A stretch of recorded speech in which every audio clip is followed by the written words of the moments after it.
Full body treatment step by step guide. So, in this section, we'll go over how to perform a full Reiki treatment step by step.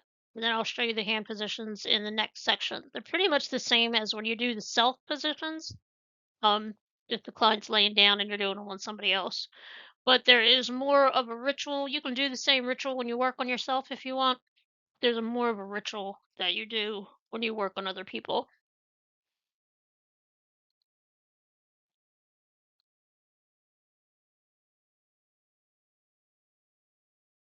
So before the treatment, you want to spend some time relaxing and centering yourself.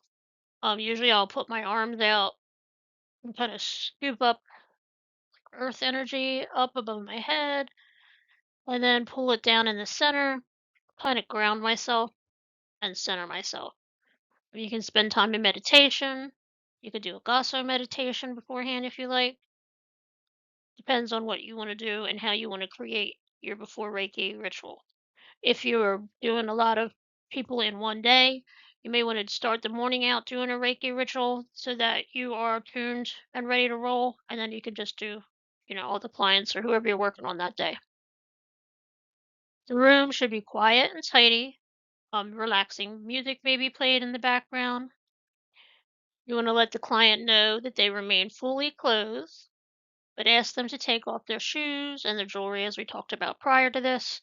Also, I think if you want to start doing an intake form, that's family and friends, so it's kind of less formal.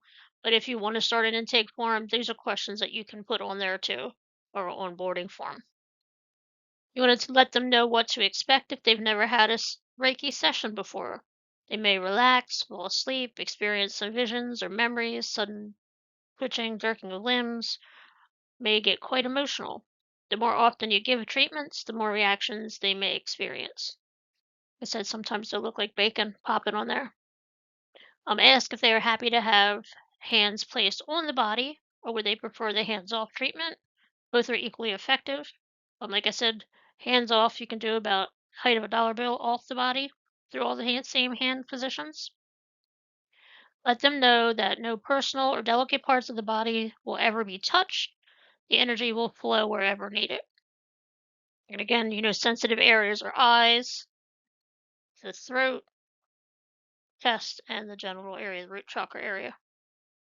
And feet. They may have issues with their feet being touched. Ask them if they know of areas of need. If there's a certain area that they would like you to start working on, maybe they have pain in their shoulder or their legs.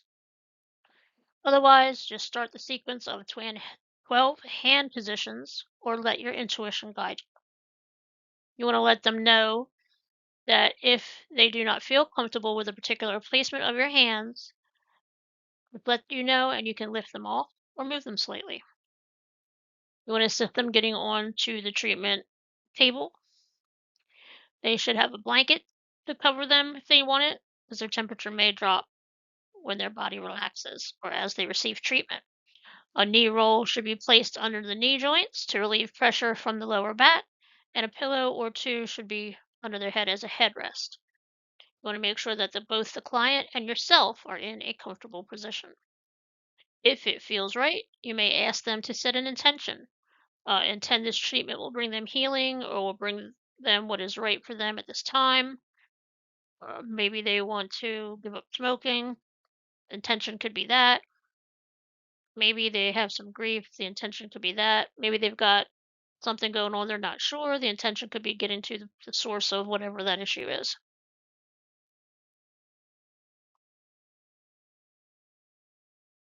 This will help them to open up to Reiki during the treatment. You want to start by dry brushing. Like I said, I do opposite shoulders. So you want to start by putting your right hand on the left shoulder, go all the way down the arm to palm, left hand on the right shoulder down the palm, then right hand on the left down the palm. Then I start with left hand on the right shoulder and go down like a seatbelt to my hip. Right hand on left shoulder down to my seatbelt like a hip. Then left hand and right shoulder down to my hip, just like you're putting a seatbelt on. Way to connect. Place your hands in Gasho. State your intentions. Connect to open up to Reiki. My hands are heating up. Doing this.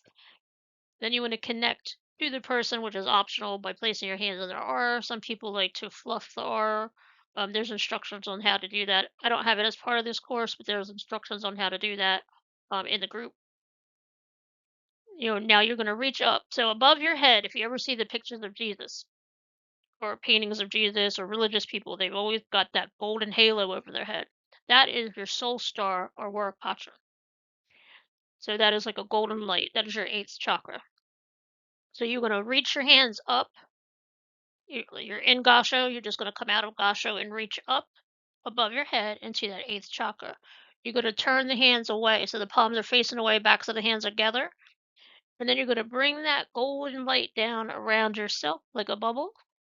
And then you're going to put your hands in Gasho. And then you're going to go right back up again. And then you're going to bring that down again like a big golden fluffy blanket or bubble that you're going to place over the client so that you are all in this golden protective bubble while you work on your client. And then you're going to move to the head of the client to start with the first hand positions. Now, when I was taught, the client's laying down, you would go on the left side, do your invocation, do the eighth chakra protection, then go to the head. After you started with all the head positions, you would go to the right side of the patient, work your way down. Before you even start, you want to ask the client if when you get to their feet, do they want to turn over or do they want to stay on their back? Some people aren't able to turn over, they have mobility issues. You would do all the positions going down the front. When you get to the feet, if they're turning over, they would turn over. Then you would go around to the left and do all the same positions going up the back to the top again. And on the same side, same thing, go up the left to the other side. You're going to go through 2 from 12 on the head, holding each position from 3 to 5 minutes. Or you can let your intuition guide you to stay longer in one position or move to another place. You need to try to be mentally present during treatment. But if your thoughts kind of drift, it's okay. Reiki's just going through you. You're not really doing it. It's coming through. I don't want to say you're not doing anything. Sometimes you may want to close your eyes so you can get visuals. You want to focus so you can hear things. But you also want to make sure you open your eyes every once in a while to take a look at your client to make sure they're not in any discomfort. The bacon twitching isn't like a whole bunch. Maybe they're getting too much energy in that spot. You need to move just to make sure they're okay. And then you can kind of close your eyes again and kind of be in the zen to see what messages you may receive while you're working on them. Clients can often fall asleep during treatment, and this will not influence the effectiveness. You want to put the hands on as lightly as you can. There's no pressure. They just merely rest on the client. And remember, it's paws, not claws. You're not gripping like a death grip. Hands look like mittens. And also, so you do the head, the face. So you do the back of the head. Then you're gonna go to crown, eyes, side of the head, throat. And then after throat, you're gonna come around to the side of the person, and then you do chest.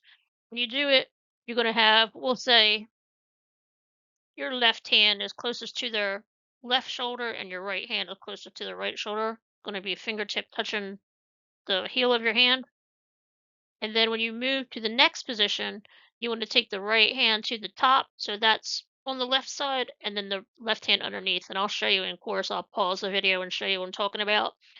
As you go down the body, you're going to make your hands back and forth like this. This is an ergonomic thing for you because you're going to be standing there for like an hour, hour and a half. You need to move your arms so they don't fall asleep being in that same position.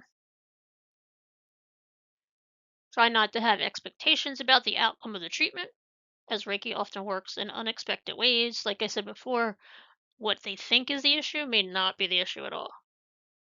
So something completely different may come up. They may not see anything instantly, but by a couple of weeks later, they may be like, oh my God, ever since I had that treatment, I noticed this stopped happening, or something came up, or they had a dream later. So after your treatment, you're going to want to call them the next day, see how they're doing, call them at the end of the week, see how they're doing, make sure they had drink plenty of fluids. You're going to go around the whole body. When you get up to the head and you're finished, you're going to put your hands back in Gasho and thank Reiki and your client for the experience. Don't forget to pack up your eighth chakra. You're going to take it off the client, put it back, take it off of yourself, and put it back. then you're going to dry brush after the session. I do a couple other things when I'm done before I get to that point. I will sweep. I'll do 3 sweeps above my head, 3 sweeps up above my head, 3 sweeps up above my head, and then I'll hold the energy there to kind of transmute it in that eighth chakra, and then I'll bring it down and place it before I finish back on the client. But I'll pause the video when we're done talking about this and kind of do all the hand motions for you. Right, see you in the next slide.